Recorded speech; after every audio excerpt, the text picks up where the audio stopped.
चुका म्हणजे नक्की काय असतं या मालिकेच्या येणाऱ्या भागामध्ये आपल्याला पाहायला मिळणार आहे की शालिनीला चांगलाच चकवा देऊन नित्याने सर्व तिचा प्लॅन यशस्वी केलेला असतो. भटजी ज्याप्रमाणे सांगतात त्याप्रमाणे आदिराज सर्व क्रियाकर्म करत असतो. भटजी त्याला सांगतात की मल्हारराव शिर्के पाटलांच्या कपाळाला गंध लावा. त्याप्रमाणे त्याला लगेच गंध लावल्या क्षणी मल्हार आठवतो.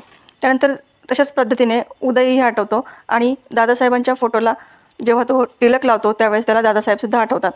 गुरुजी त्याला पिंडदान करणाऱ्या व्यक्तीचे नाव इतरांना सांगा असे म्हणतात.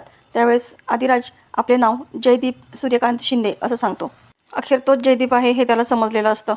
सर्वजण गाडीजवळ येतात. शालिनीसुद्धा तिथे येते. आदिराज तिच्यासमोर जाऊन उभा राहतो आणि या जन्मात तुम्ही माझं घर वाचवलेलं आहे म्हणून मागच्या जन्माची तुमची पापं धुतल्या जात नाही असं म्हणून रागातच तिच्यावरती कोयता उगारतो.